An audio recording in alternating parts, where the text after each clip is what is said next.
Selamat datang dan kembali lagi di BT Channel. Pihak Partai Demokrat ingin mengetahui tujuan Bawaslu Jawa Timur, Jatim melancarkan SMS Blast yang isinya, Surat Bawaslu Jatim 123 PM.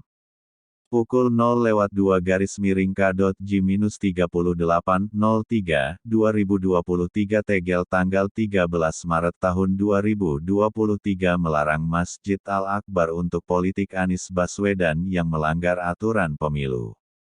Pertama, mengapa bentuknya SMS Blast? Kalau maksudnya ingin menyampaikan informasi ke pihak Anies, mengapa tidak menyampaikan surat resmi langsung ke Anies? Publikasi apa serta untuk siapa yang mereka harapkan atas beredarnya SMS Blast itu? Kata Renanda Bahtar, Wasekjen DPP Partai Demokrat. Keheranan kedua, lanjut Renanda, menyangkut isi teguran itu sendiri. Menurut dia tidak ada aturan pemilu yang dilanggar Anies. Kita semua tahu aturan pemilu dimaksudkan untuk mengatur kandidat atau calon peserta pemilu. Apakah hari ini sudah ada capres? Pastinya belum. Anies bukan capres sampai ada parpol atau koalisi parpol yang mendaftarkannya sebagai capres bulan Oktober tahun 2023 nanti, tambahnya.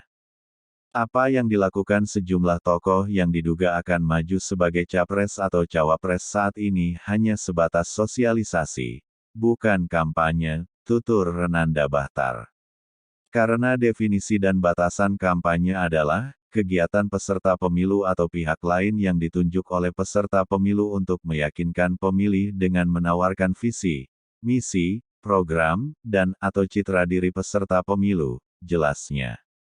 Anies kata dia saat di lingkungan Masjid Surabaya itu tidak meminta orang-orang yang berkerumun ingin menyapa dan menyalaminya agar memilihnya sebagai presiden di pemilu 2024 nanti.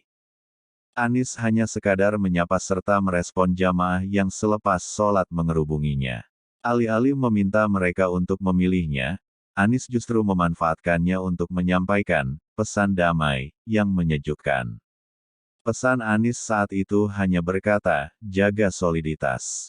Asal-usul boleh beda, tujuan kita sama. Setuju. Seragamnya boleh beragam, tapi langkah dan arahnya sama. Satu, katanya. Saya berharap kepada semuanya, saling mendukung satu sama lain. Jangan justru saling menikung, saling menyikut, jangan. Saling support dan saling dukung, jelas dia, menurut pandangan Renanda Bahtar, semestinya Bawaslu mengapresiasi ajakan pesan damai menuju pemilu 2024, yang disampaikan Anies di Masjid Surabaya itu.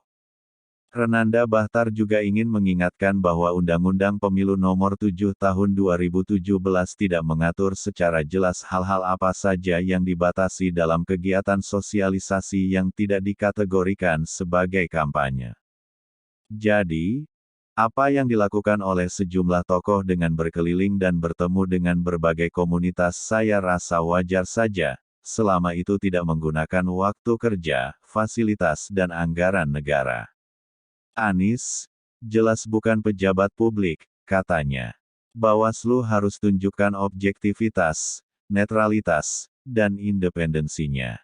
Jangan sampai pura-pura tidak tahu ada sejumlah pejabat publik yang disebut-sebut namanya sebagai bakal capres atau cawapres jelas-jelas menggunakan fasilitas negara untuk melakukan kampanye sambilan, ungkapnya. Publik juga mengetahui bahwa mereka tidak mendapat teguran dari Bawaslu. Apalagi sampai disurati dan dikirimkan SMS Blast seperti yang dilakukannya kepada Anies Baswedan. Bagaimana menurut Sobat BT semua tentang hal ini? Silahkan berikan komentar dan sarannya. Terima kasih.